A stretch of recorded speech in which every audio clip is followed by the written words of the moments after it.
Okay. Let's get this show on the road. So, see if my mic is working.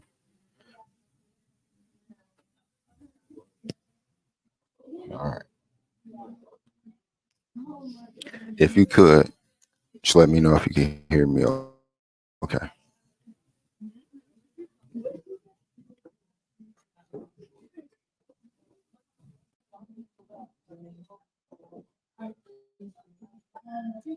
All right. So, without further ado, let me add this to the stage so we can get started.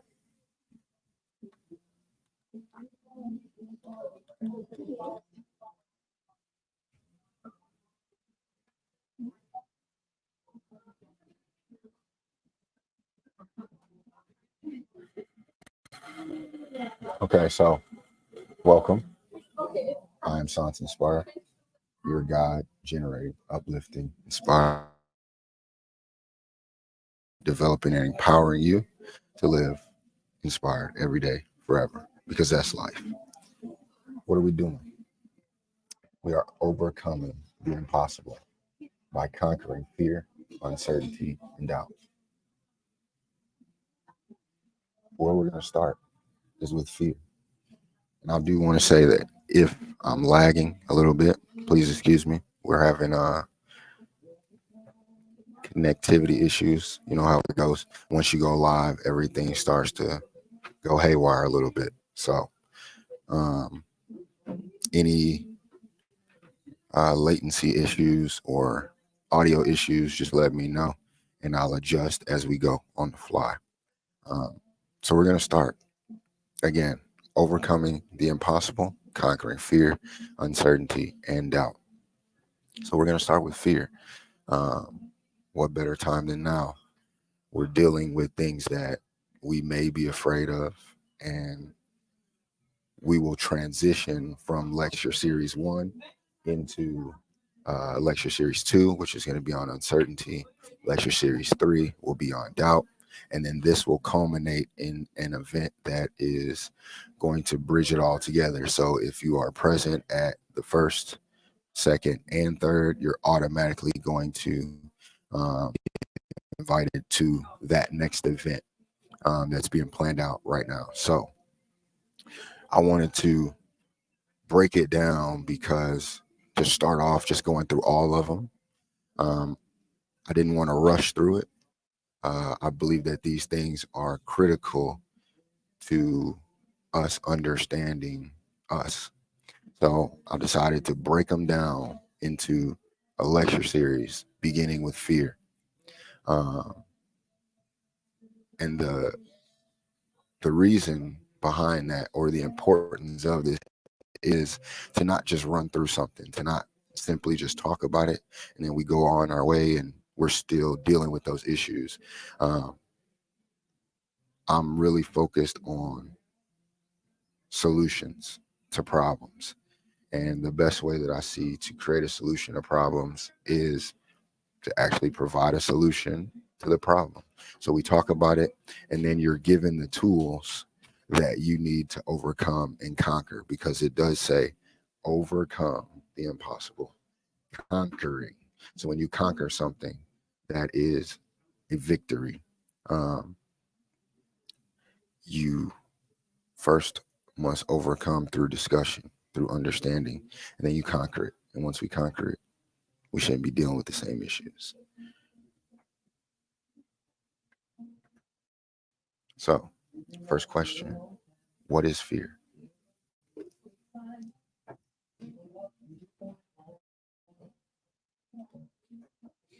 So, what is fear? Fear is an emotional response to a perceived threat.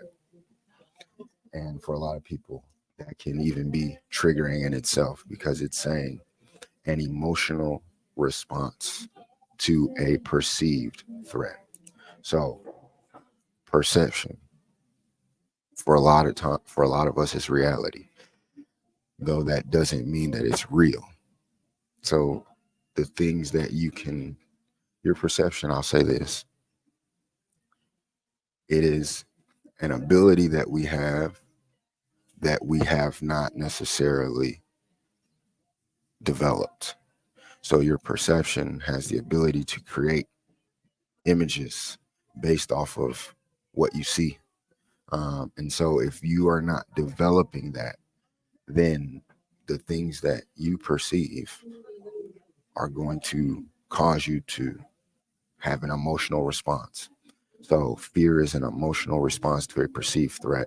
The way I like to break things down is to understand that emotion creates a response based off our perception. So if we're going to work backwards, we start with what we perceive, the things that you're seeing, understanding that you're responding to that based off of your emotions. So the things that we want to identify as, where are we emotionally? How are we responding based off of those emotions?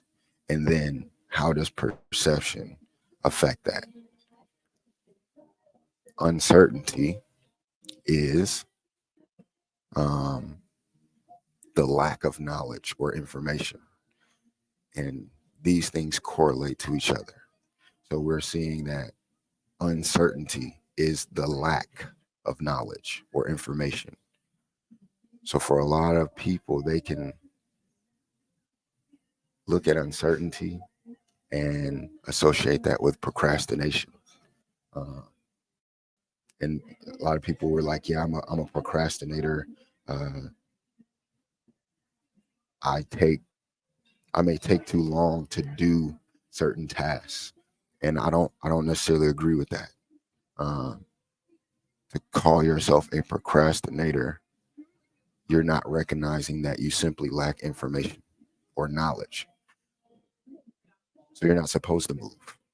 So anytime you're wanting to do something and you're like, I don't know why I keep procrastinating, change that word and say, what is it? What information am I lacking or understanding that I'm lacking that's causing me not to be able to move?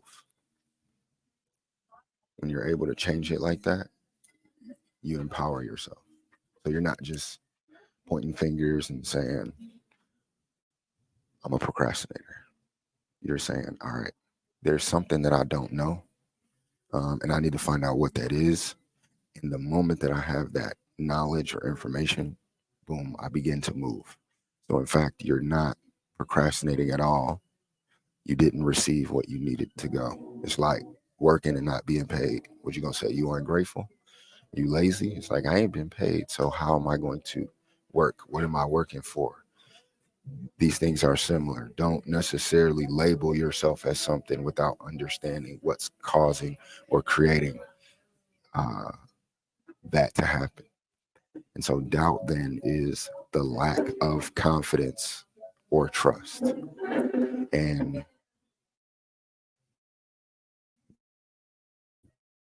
one of the main areas that we doubt is ourselves. So we're doubting ourselves because we lack confidence or trust in what? The knowledge or information that then leads to us perceiving something and responding emotionally. Fear, uncertainty, and doubt tribute to each other. And so we want to break these things down so that we can identify where we are in this cycle and then begin to uh, put some empowerment, sprinkle some empowerment on there. So if I know that doubt is the lack of confidence or trust, and I'm doubting myself, then I say, okay, I'm not confident. I'm not trusting myself. Why? Because I'm uncertain about the information or knowledge that I got. And if I don't deal with that, then that leads to a fear. And so we can eliminate these things or overcome these things as we're going, as we're learning and understanding uh, ourselves.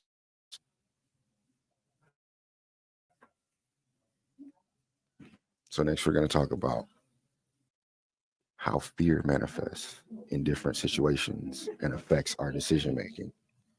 We already defined fear, an unpleasant emotion caused by a belief that someone or something is dangerous, likely to cause pain or a threat. Uh, Again, you see that emotion caused by. So when we can understand our emotions, we can then better understand what it's causing or creating us to see or react. So have you ever wondered how fear affects us? And so how fear manifests in different situations and affects decision making is going to be based off of triggers, right? Certain things are going to trigger you, and everybody has different triggers. We don't all have the same triggers. Something that may be a trigger for me may not be a trigger for the next person. Yet what we're understanding is that um, these triggers or fear is coming because of these triggers, right? And so what they do are they release hormones like cortisol, adrenaline, leading to an increase in heart rate, blood pressure, and breathing rate. Blood flow shifts away from the heart and into the limbs, preparing the body for flight, a fight or flight response. So the triggers release. You know what a trigger, right? Trigger of a gun, you pull that trigger, and then a bullet comes out and it travels wherever it's aimed at. Fear is doing the same thing within you. It's triggering something to be released. And so cortisol or adrenaline based off of the situations that we're in and our heart rate, your heart starts to beat faster, blood pressure goes up, you start to breathing is like, and you start to notice these things. And depending on your situation or depending on you is going to dictate whether you're about to fight or you're about to flight. Are you gonna put them dukes up or are you gonna get out of there? And so another aspect of that is what I'm learning is these parts of the brain and how they affect our emotional states and our responses. So the amygdala is responsible for detecting fear. It can impair the cerebral cortex, making it difficult to think clearly or make rational decisions. This can result in irrational reactions to, again, perceived threats. For instance, like screaming and throwing hands up in a haunted house.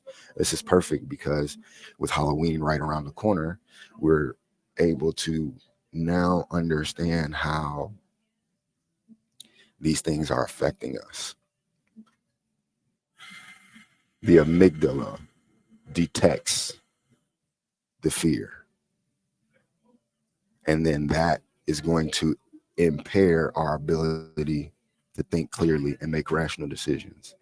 If you've ever been in a fearful situation, one of the hardest things to do is to think of what to do. Um, Personal story: when I was a kid, around 5 years old, um, my mother had a brain aneurysm, and we didn't know this at the time, but I'm out on the patio. It was around like August, and at that time, I believe my my brother and my cousin had just got like matching bikes or whatever. So we're all out on the patio, and we're looking at the bikes, and we just hear my grandmother just scream. So we run in the house, and my mother's on the couch in the same spot that she was. Right, looks like she was sleeping. She's just sitting there like this, and my grandmother's frantic, not really knowing what to do. And she literally says, "What is the number to 911?" Me as a 5-year-old at that time, I'm not much help. I'm deer in the headlights. I'm just looking, not knowing what's going on. Like, my mom not waking up. But I remember this vividly, you know, the fact that I can recall my grandmother asking, "What is the number to 911?" So she calls my cousin and asks my cousin to call 911. That is prime example of when that when we're in that fear, it's hard to make rational decisions. It's difficult to think unless you develop the ability to do that. We're not uh, used to being in fearful situations. We didn't prepare for that. So when it happens, your reaction is going to show our preparation. And for a lot of us, flight is natural. When you are fearful of something and you haven't developed your cognitive abilities or responses, it's natural to want to get up out of there. And I'm doing this because for me, flight is also freeze, right? To not do anything, to be stuck. And so, um, another way that fear can affect us is being pleasurable. But before I even get to that, I want to get to, let me see, where is it?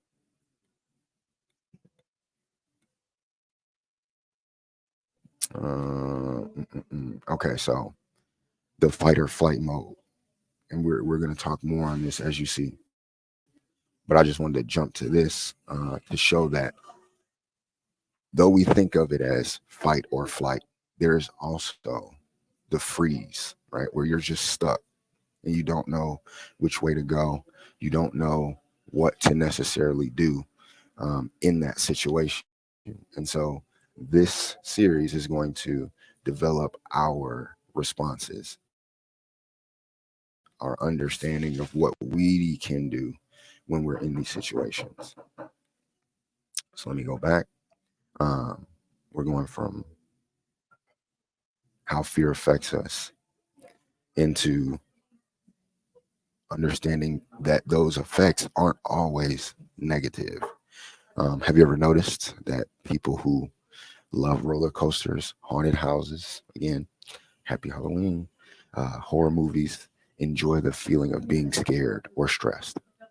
Uh, According to Dr. Sakura, during a stage fear experience, the brain produces dopamine, and that can create a pleasurable sensation. And this slide is important to understand because we think of fear in one way. We think of just being afraid. Like fear is uh, like everything else. It's just a negative, right? We think of fear as just a negative. There's nothing positive to fear, and because it's an emotion, that's not true. There are two sides to the coin, right? Fear can be a negative, it can negate you, but fear can also be a positive in the sense that when it is staged, right? Haunted houses, horror movies, roller coasters, uh, skydiving, bungee jumping, things like that, extreme sports. The dopamine that the brain produces is what makes us like those situations. Yet when it's not staged. So the same person that can skydive can jump out of a plane because of the love of the thrill. They can go in a haunted house or they love scary movies. If ever they are actually in a fearful situation, so the same person that's watching the horror movies about Jason or Freddy Krueger, if they ever faced something like that in real life, it wouldn't necessarily be an enjoyable moment. So it's not pleasurable. So there's a difference between fear that is staged, and our mind understands this. It's not real. And then a real life experience of fear.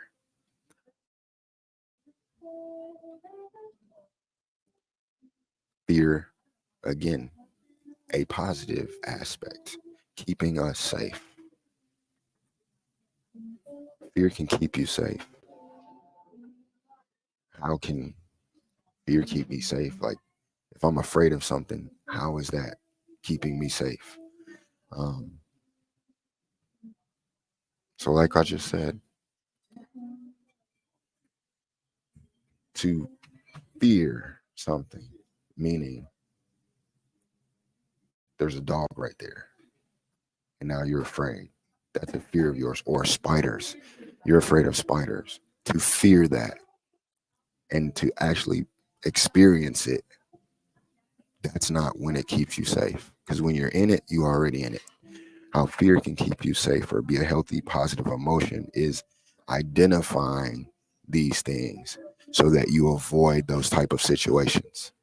So I'm not gonna go to certain, for instance, I'm not going to the club at nighttime after hours, 12 a.m., 1 a.m. in certain neighborhoods. Is because I understand through the fear of uh, being shot. You know what I'm saying? Like, I'm not gonna go there and do that. So the way that it keeps you safe, it removes you from those environments. It can keep you on alert if you are in those environments to say, let me be more vigilant. Um, these are things that are natural to us when we pay attention to them. When you tap into your fear and don't run from it, you can see how it can keep you safe. It'll tap you on the shoulder and say, "Hey, watch out for that." Oh, thank you. Um, we just have to look at it from a different standpoint instead of how we've been seeing it, where it is just this one thing. And so you avoid the fear. You're not even going to challenge it. You're not going to think about it. Um, that actually keeps you in it.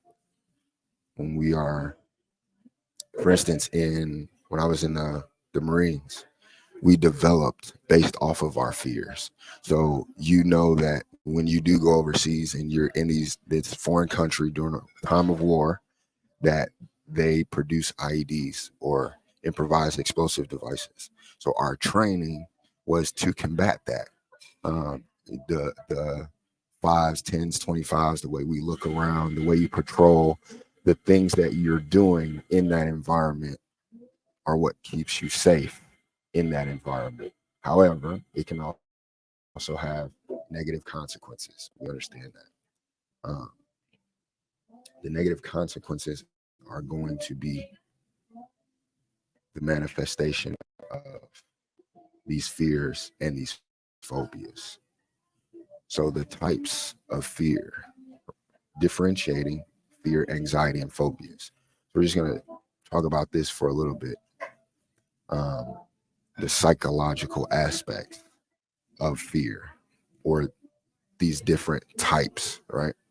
So, fear and phobia are common experiences that we all encounter in our lives. Fear is a natural reaction to certain events or objects, but it can become a phobia when it starts affecting your daily life and ability to function. If you find yourself taking extreme measures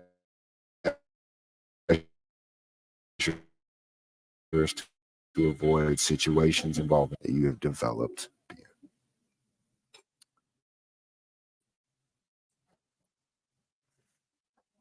If you find yourself taking extreme measures to avoid,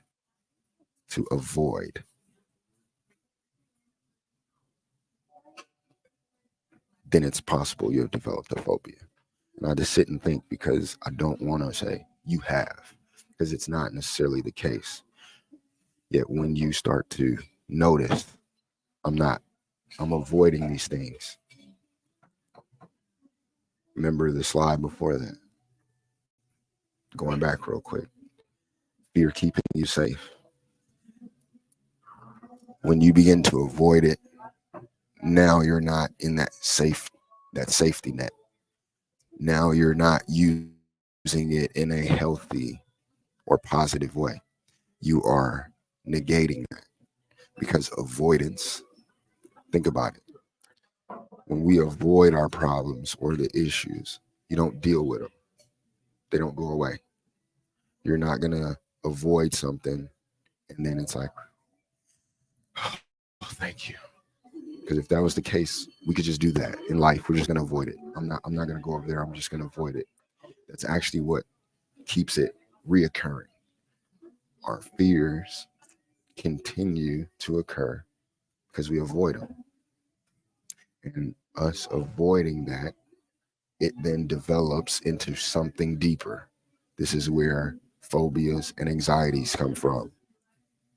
That's no different than if you avoid going to the doctor for an illness that you have, you can rest assured it's going to develop into something worse.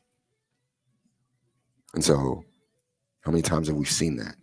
Whether it's personally with ourselves, I can personally say that. There was a time where I had a fear of going to the doctor because you're thinking, you go to the doctor and they tell you something's wrong. And now it's like, oh, you've got cancer or something. Like we really think of the most extreme reasons.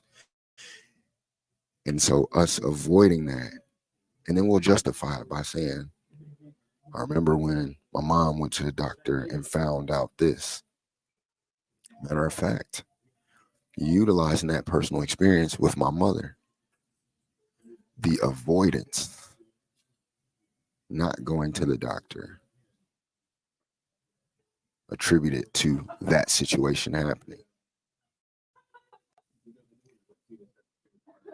Yet at the same time, I'm thinking about this. Um, you avoid it until it actually becomes unavoidable. So you didn't go, and then until you started experiencing these extreme symptoms, and now it's like I've got no choice but to go. And then when you go, the doctor has no choice but to diagnose you with something severe, and now you have compounded the situation by avoiding it. Attacking that head on um, allows you to deal with it properly so it doesn't develop into something worse,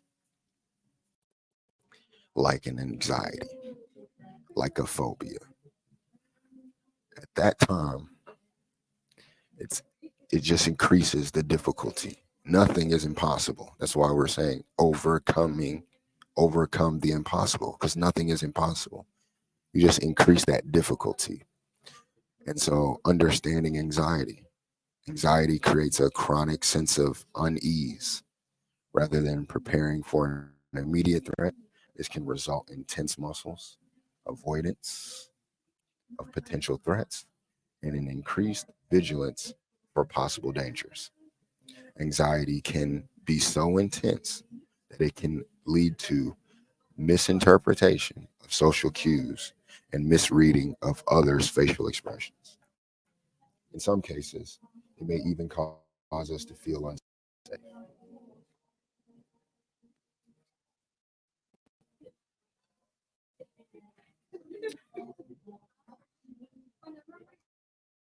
Have you ever personally, I'm going to use a lot of personal instances or examples, relationships, uh, men, women, right? So you have men, women. And in order for us to come together, there has to be a meeting, there has to be a conversation. So you have to initiate that. And a lot of times, what men are approaching the woman and initiating that conversation. And as a man, there can be some anxiety to that because you're thinking like rejection. So the fear of rejection, okay, makes you want to avoid being rejected. Excuse me.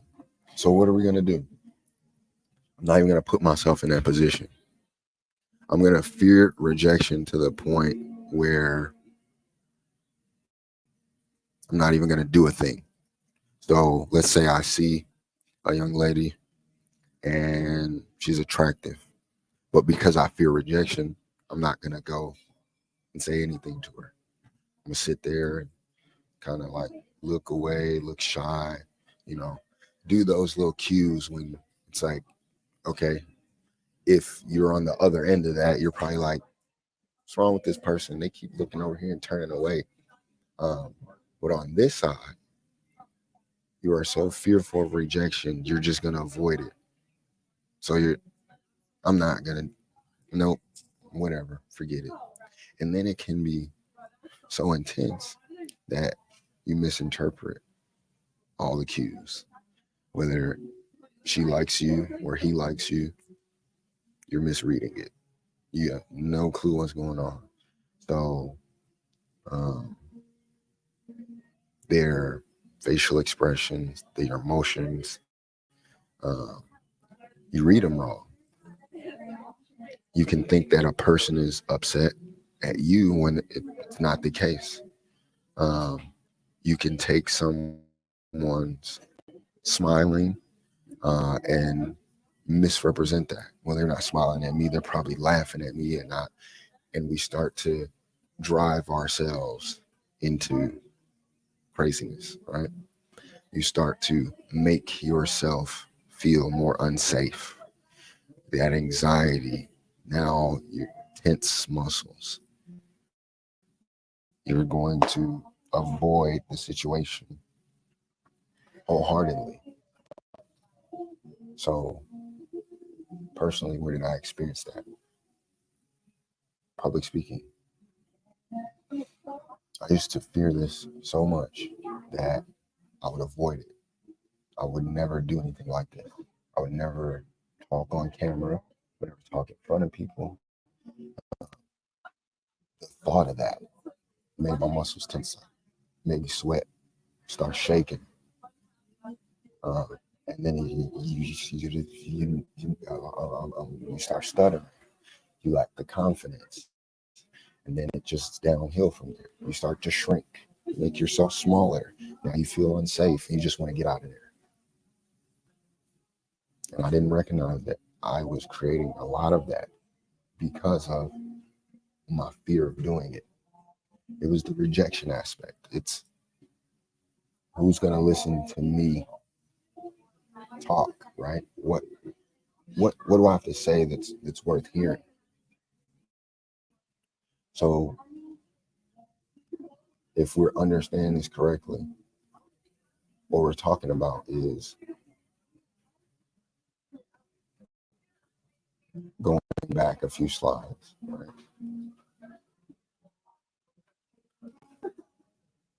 So an emotional response to a perceived threat, right? I am believing that I am going to be rejected by my audience because I don't believe I have anything necessarily to say.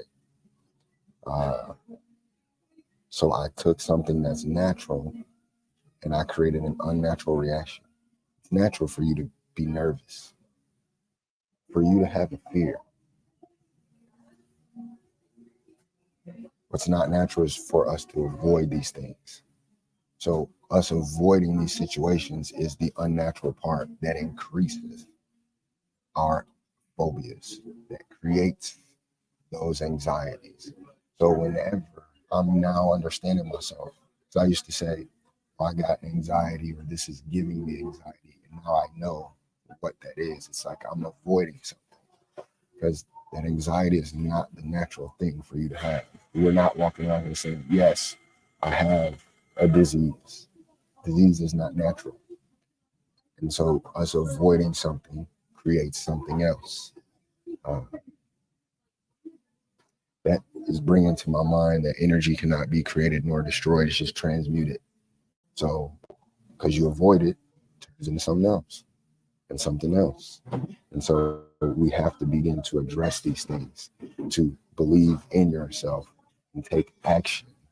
For fear is only a temporary obstacle on the path to success. Temporary, meaning it's going to go away. Yet if we're not taking action, temporary thing becomes more permanent. It's going to persist until you act on it. So believe in yourself so that you can take action against fear. If you don't take the action, then fear is taking. And when fear takes action, you're not able to act. You see how that goes? Fear, you. If fear takes action, takes your ability to act. You take action, it takes away fear's ability to affect.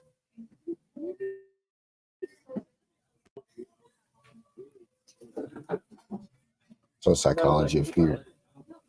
By facing our fears, embracing the unknown, and challenging our doubts, we can overcome obstacles and achieve greatness.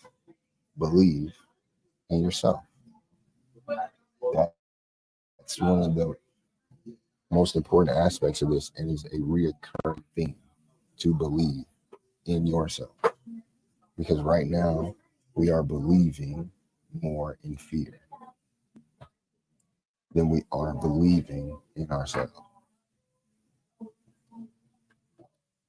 We got to switch that around. We're going to switch that around. So we're talking about more in depth of this in fight or flight mode, how your heart rate is going to increase, breathing faster, your senses become heightened. I want to stop right there because we talked about fear being positive at times, fear protecting you. Spider-Man. When did Spider-Man's spidey senses begin tingling? When everything was okay? No, as the fear began to approach. And so the reason why I'm even saying Spider-Man is because that is a great example of how we can utilize fear in a positive way to protect us. Spider-Man does that. Spider-Man utilizes fear in a positive way to protect himself.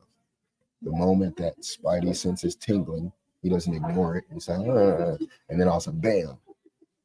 No, he's like, Spidey senses, as soon as he turns, the thing that he's fearing is right there. So he's able to use that intuitive instinct to protect himself. So we have that same ability because when you're near fear, your senses are heightened. That heart rate increase, the breathing faster. And it doesn't happen like all at the same time. You're not like, no, it's like heart rate, breath, senses.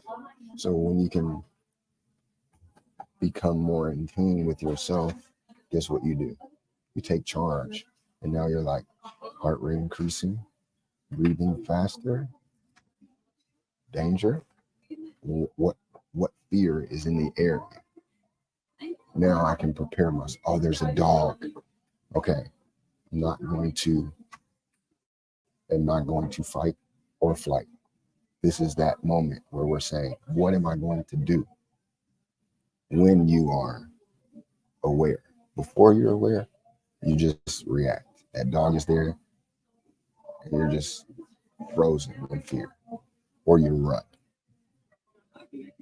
or you say, you know what, I'm gonna fight this. I'm gonna stay calm and walk past this dog.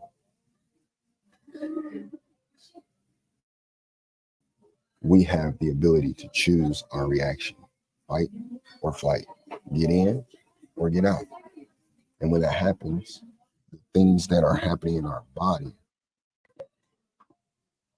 are creating, they're giving us the signs, and we're just not paying attention. Uh, and so when this happens, what is literally happening in your body? Blood is flowing away from our heart and our digestive system and into our limbs. So on one side you see this guy running, on the other side you see him fighting. So when you get in this mode and your heart rate is increasing and you're breathing faster and your senses become heightened, you're either transferring that energy to your limbs so you can get out of there, or you're transferring that energy so you can fight whatever that is. but it is creating that ability for us to react. Now, this is what I was talking about: fight, flight, freeze.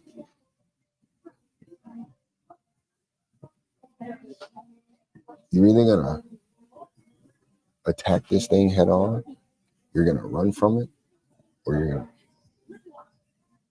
be stuck, frozen in fear. Freeze mode,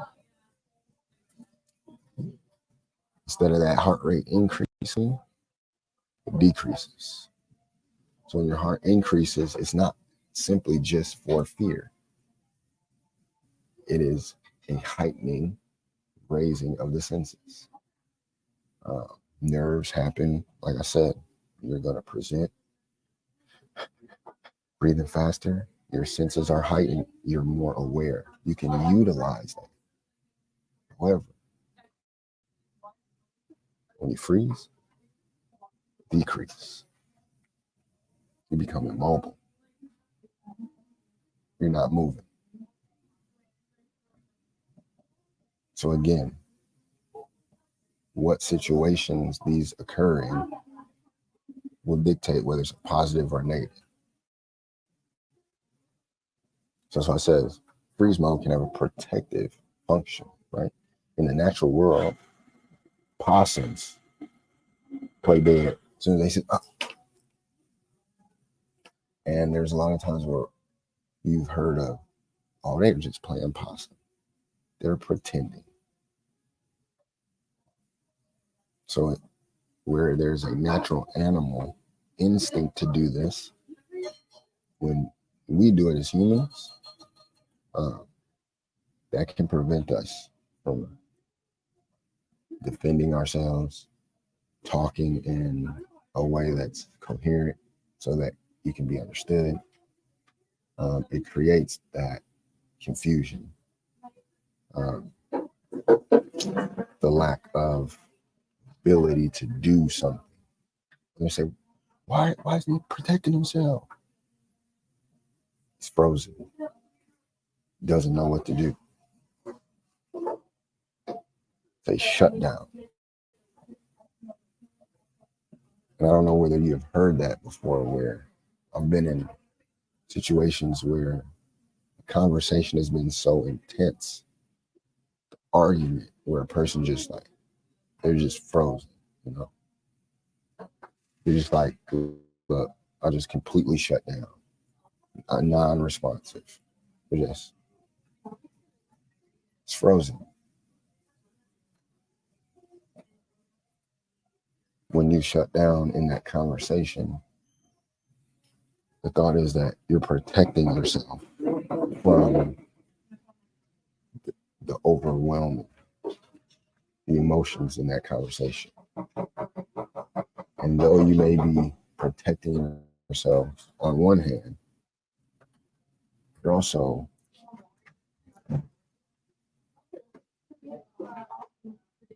what's the word? I don't want to necessarily say hurt. You're not allowing yourself to do what may be needed to fight or to just get out of there. Because we don't want to look at these things as like they're bad. Situation dictates. Sometimes you need to fight. Sometimes you need to get out of there. Sometimes you might have to play dead. So we understand these things so we can command it. If we're freezing and we need to fight, we can address that. When we're fighting, when we need to fight or freeze, utilizing these things for what benefits us.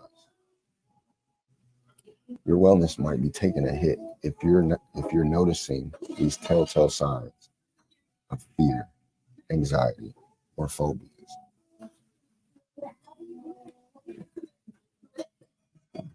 So again, this is now we're talking about what are we doing?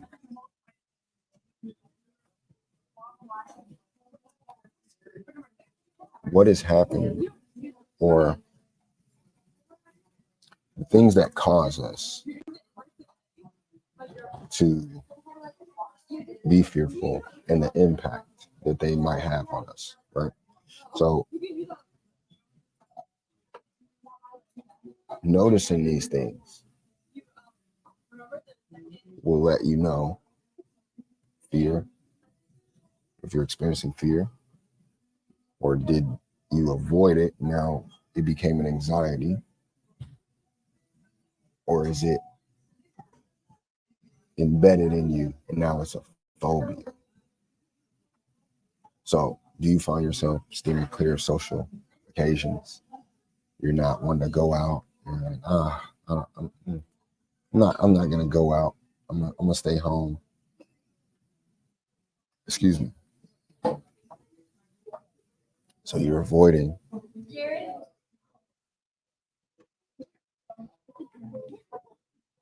or steering clear of those social occasions. Maybe you uh, recently got into it with somebody or had a bad breakup. So now you don't want to go out for fear of seeing that person and having to interact with them.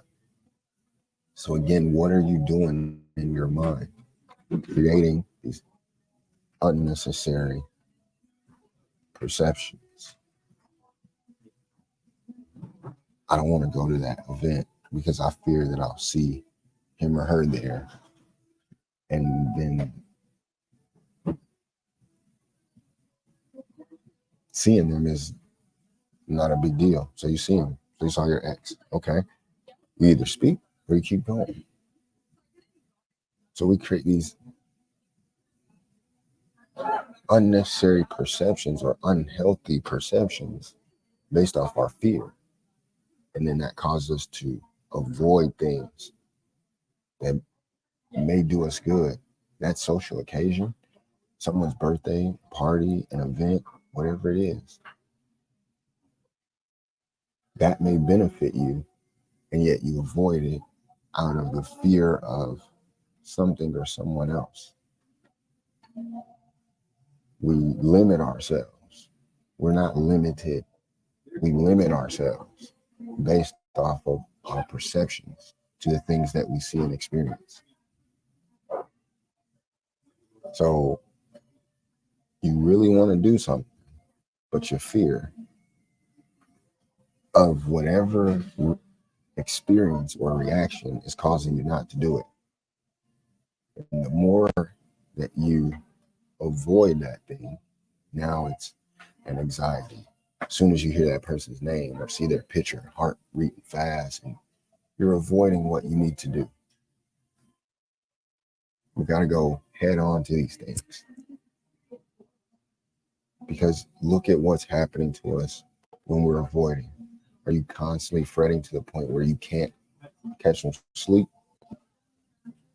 So you up late at night, unable to sleep.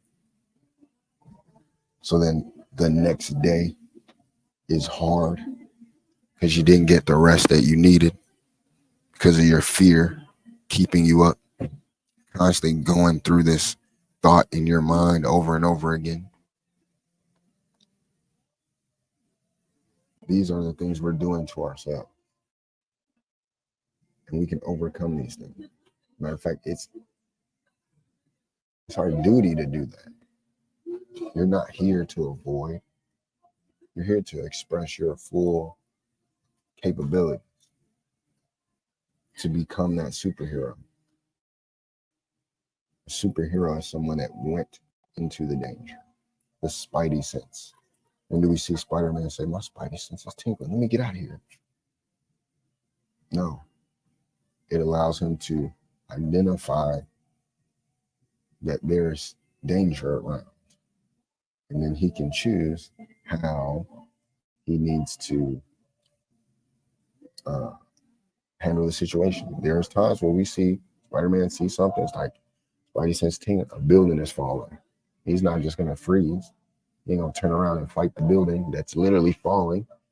He grabs the people and he moves them out of the way. Flight, get out of the way.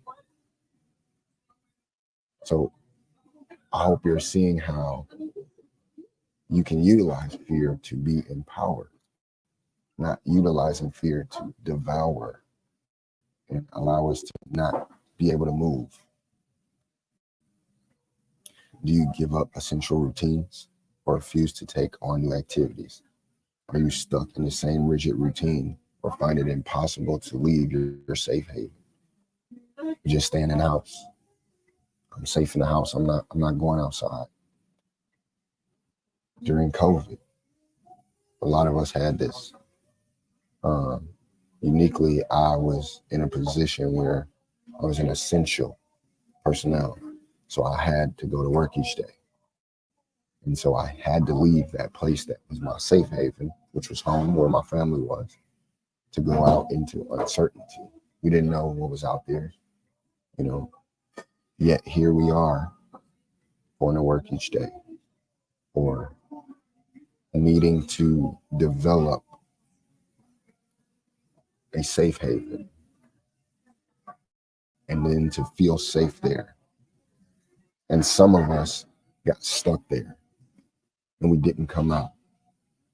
And so when they opened up and said, all right, everybody can go back now, you see a lot of people have anxieties and phobias because they weren't able to understand that fear. And so they avoided those areas, the grocery stores, loved ones, social gatherings, interactions. And now that's an anxiety, that's a phobia. You might even be avoiding certain situations, objects, beasts, animals, even though you know your terror is inflated. So even though you're recognizing, it's not that bad, you're still avoiding it. You're still getting the shakes every time. It's like, all right, so next week we're gonna have a presentation. Science, you're gonna put what? The whole time it's like I gotta talk in front of people. Oh man, this is gonna suck. I don't know what I'm gonna do. And then you do it, and you're like, that wasn't bad. But then the next time, hey, Science, you're gonna present again. I'm like, uh-oh.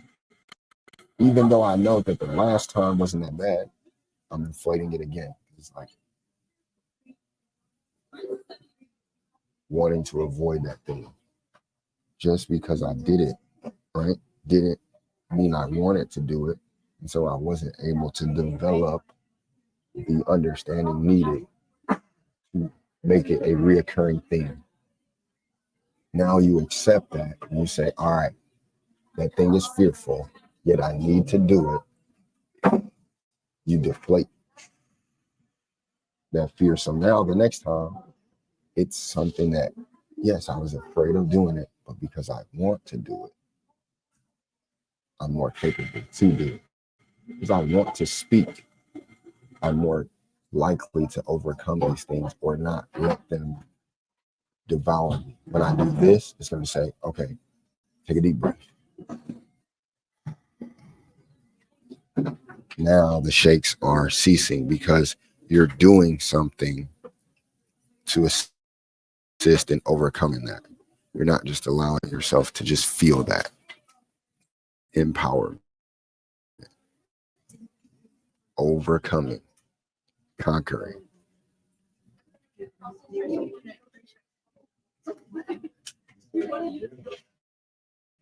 Excuse me.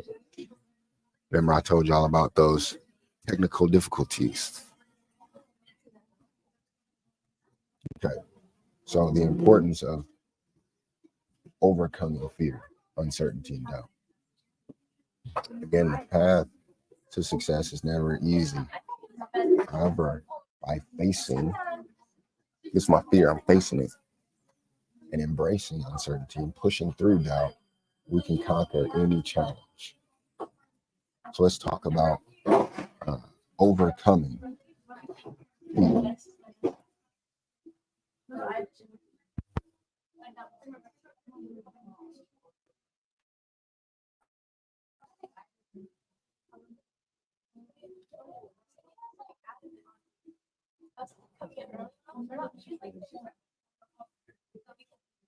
Okay, I'm gonna have to edit this down because there's technical difficulties. All right, thank y'all for still rocking with me right now. The impact of fear on our lives. how fear can hold us back from achieving our goals and living a fulfilling life. So, as you see in the picture, we are afraid. So, if you're afraid, fear is going to hold you back. We talked earlier about fear being something that's positive that can protect us. And when you look at this picture, you're seeing fear like holding them back in the aggression of fear's face. Yeah, let's look at this differently. Imagine that purple monster is a protector and sees that she's fearful. That is going to be fear's reaction. Like, for instance, my daughter, seeing her fearful, I'm going to look like that. I'm going to hold you back. Now I'm aggressive. What's going on here? I'm going to handle the situation.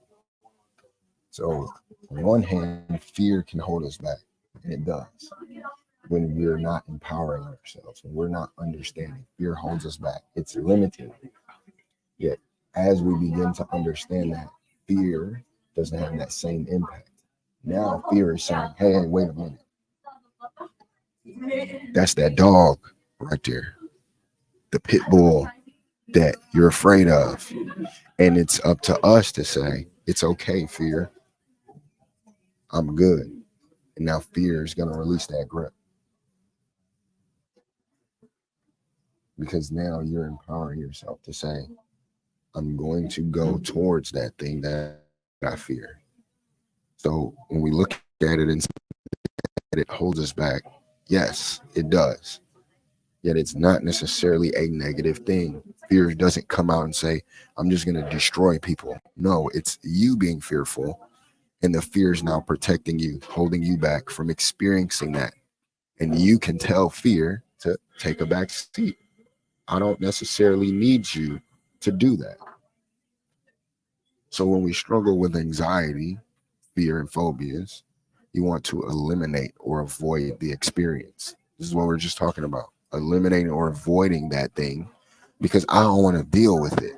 So then fear holds you back because you don't want to deal with it. Fear's not going to let you experience that stuff. You don't want to. It's not going to allow you.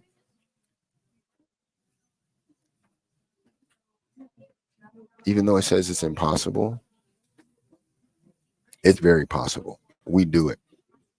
Um, but we want to make it less possible that we are going to avoid, that we're going to develop these anxieties and these phobias.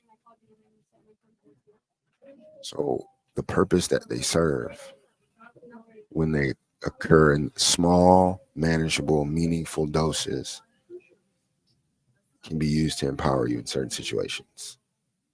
However, if you're overwhelmed, then we're going to either fight, flight, or freeze. So when we can lessen or manage it to release, now that fear isn't overwhelming, it's not overpowering, it's not devouring. That again is the tingling of the senses and then understanding what you need to do after that. So, strategies to overcome fear, uncertainty, and doubt.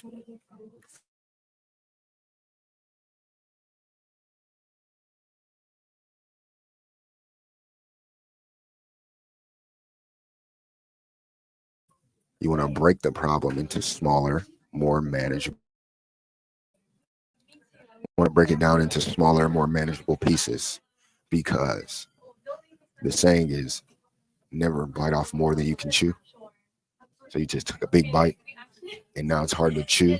That's going to lead to you choking. Same thing. You don't want to, so you break it down. And now in smaller doses, you're able to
We're back.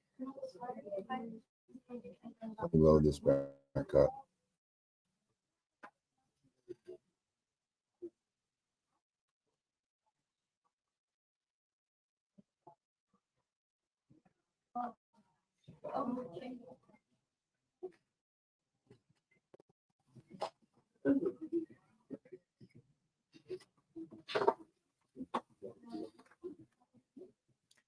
Give me 1 second. Give me 1 second.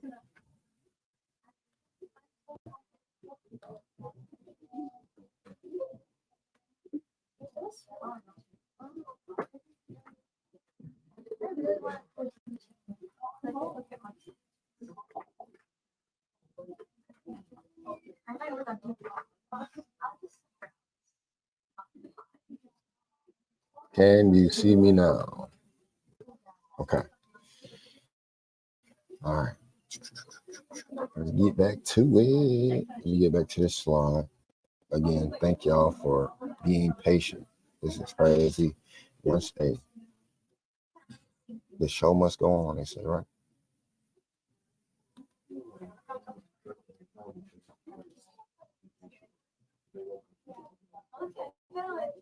All right, so there. We went over that. We went over that. We went over playing hide and seek and peekaboo. Okay. All right.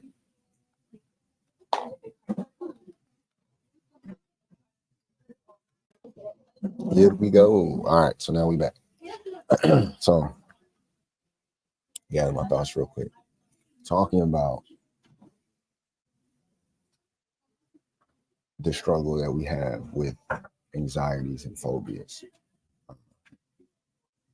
To release that struggle, you just accept, right? You don't avoid, you go through. Because that uncertainty is much more challenging. It is something that does not come as easily. It's going to bring up feelings of distress. It's going to make us less coherent, uh, harder to decipher the moment. And so we actually build on our anxieties, build on our phobias by avoidance. So again, understanding one of the ways that we can conquer this is by understanding that they exist, but they're not necessarily negatives. They can assist us, and they do assist us.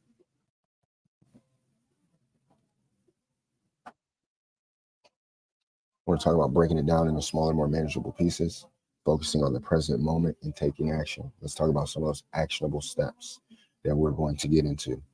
Uh, 7 minutes over, but we're going to get through this. We're not going to rush. We're about to get through this in the next 5 to 10 minutes. So, balancing the mind, our mental systems, and our emotions. We can do that with activities like exercise. Whether you go to the gym, you like to go for a run, walk, jog, whatever. That can assist the mind and your emotions in overcoming the fear, the anxiety, the phobia. Meditation, being able to sit with yourself and identify, address, and feel, to be present in that moment. Meditation is one of the main keys is going to allow us to overcome, because in that moment you have to sit with it. And when you sit and be still, you start to see things that you didn't even know existed before. You start to feel your emotions instead of reacting to them.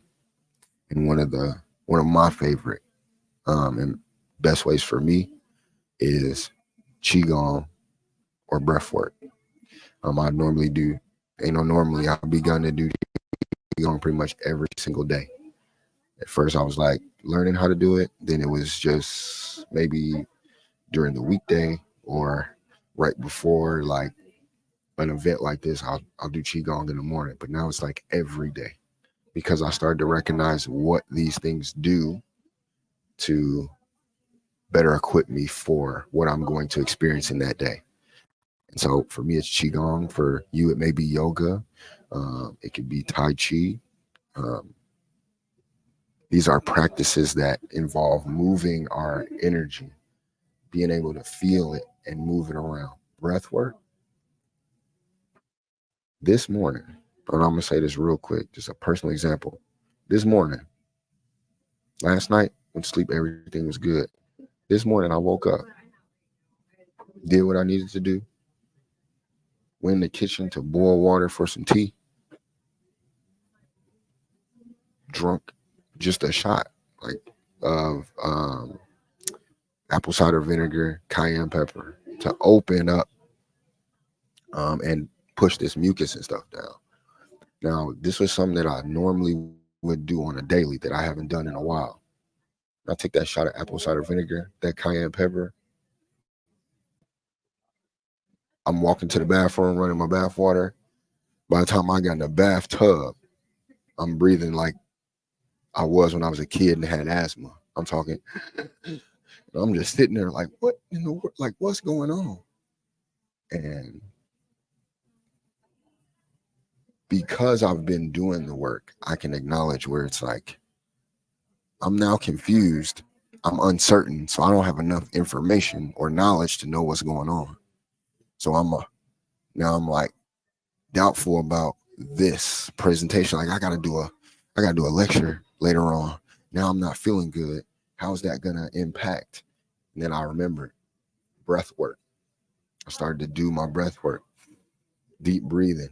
It was hard at first, like breathing deeply when you have something irritating your lungs was hard. But because I've done that before, because I've understood what these things, how they attribute to me, I didn't let it become this fear. I didn't let it become that anxiety to now I'm worried about if I'm going to be able to even do this today. I got straight to it because I took the apple cider vinegar and the cayenne to do what it did. I just didn't know it was going to do what it did because I wasn't doing it. So before I'm doing it to avoid this situation, but now I was avoiding doing it. So now I built up mucus in uh, my lungs. So once I did that, it revealed that I had that. Now my next step was to go and do the things that I know to do to get me out of that situation. If I don't have that experience, then I'm probably locked down in anxiety, fear. This probably is not happening because I'm gonna say, "Hey guys, I'm sick. Sorry about the lecture. We're gonna do it at a later date."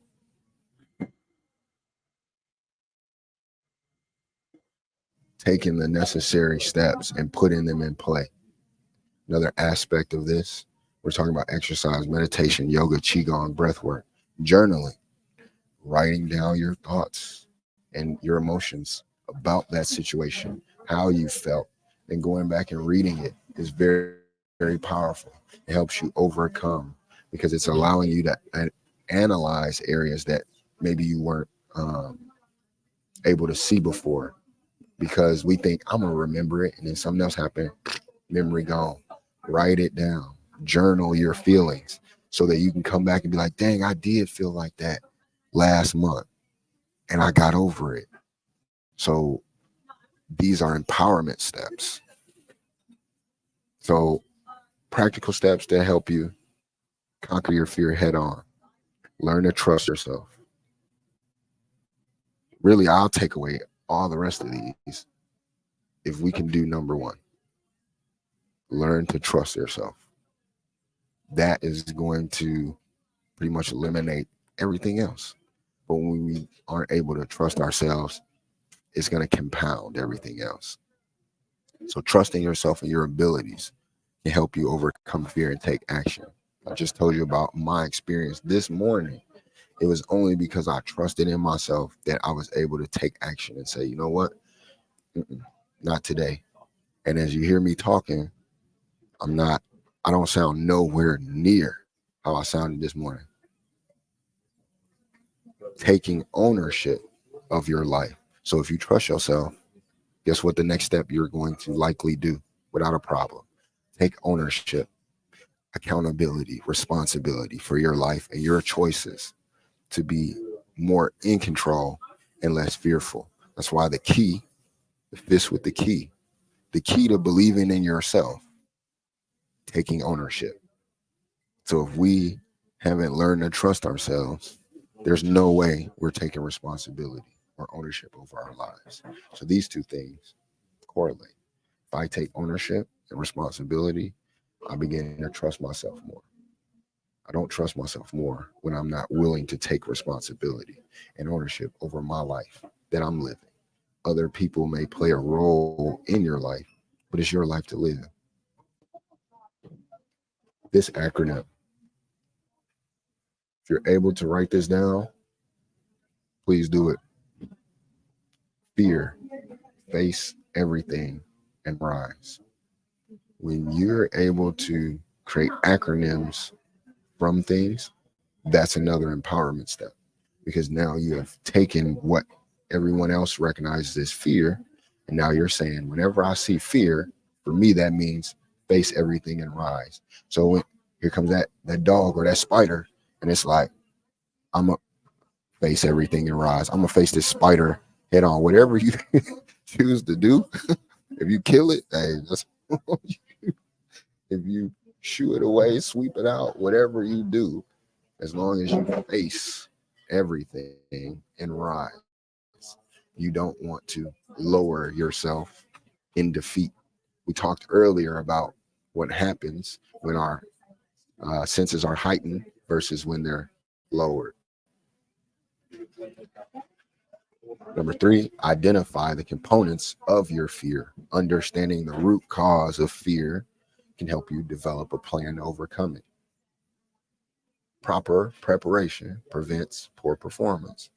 If you ain't got a plan, what they say, failing to plan is planning to fail. So you don't identify fear, you avoid it. Okay. You're just going to develop a plan to succumb to fear. You haven't developed a plan to overcome it. Number four, face your fears because avoidance makes them scarier. You don't want to go face your fear? Okay. That thing just going to chase you until you stop, turn around, and you chase it and you recognize fear is running from it. And I wrote a blog article about this, I think last year, maybe before. It's like, are you running towards fear or are you running from fear? And how do we know? Unless we identify components, you don't know if fear is chasing you or if you're just running from something. So you face your fears and they don't become scary. You overcome and you build that confidence. Face the things you fear. When you are in that fearful moment, right? You weren't able to break it down into manageable moments. You're not there yet. You aren't able to say, I'm gonna face my fears. I'm still scared of these spiders every time I see them. Breathe. You see that spider? See that dog? When you're in a situation where you're public speaking or you got to present, take a deep breath, like a real deep breath in through the nose, hold it out through the mouth, and completely exhale. Don't just be like, I did it, it didn't work. No, you have to take deep in and then you hold it and you release, and you're going to start to feel it wash over you. You're going to start regaining more control, and you're like, all right, I got this. Just look around. If you like sports, you ever see before the game, this is what when they show you the camera, they pan to the players and the national anthem is going on, and a lot of them got their eyes closed or they taking a deep breath. They're gaining that control, that composure, reminding themselves what they're here to do. Number six, challenge fearful thoughts.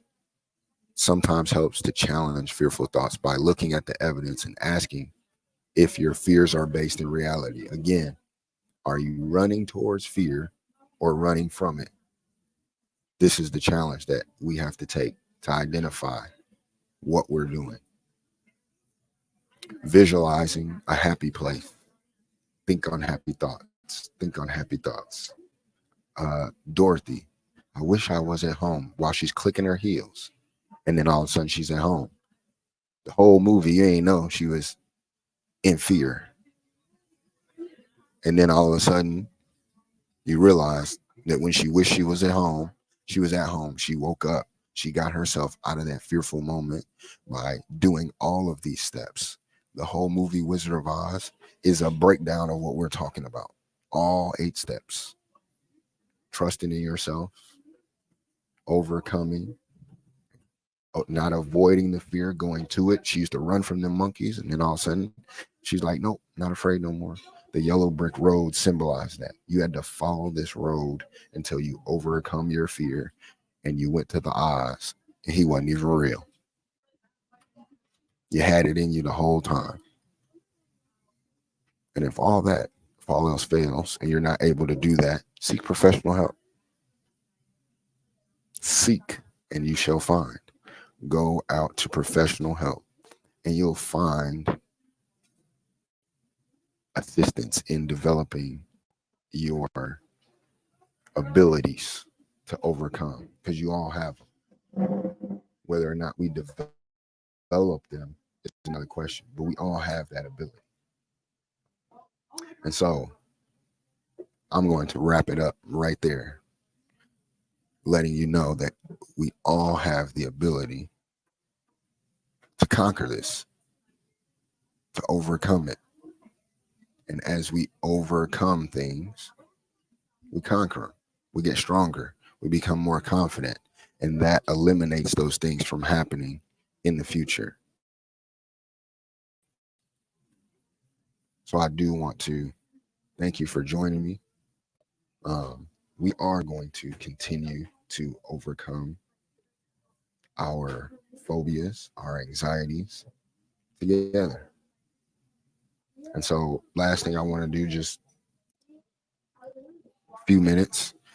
If there are any questions, concerns, I'll open up the space right now for those. But if we don't have any questions or concerns, then again, we're going to close it out.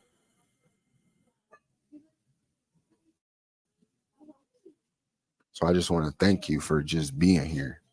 Thank you for wanting to uh, empower yourself, whether you were here in the live or you're watching this on replay.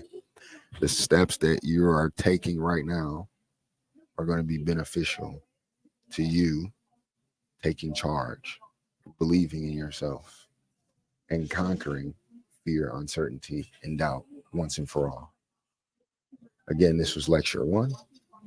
The next lecture is going to be on uncertainty, and we're going to tie in fear, uncertainty, doubt.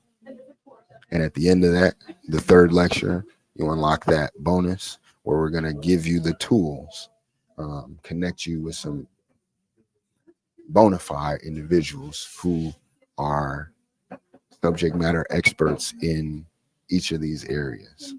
So again, if you're watching this on replay, if you were here live, stick around.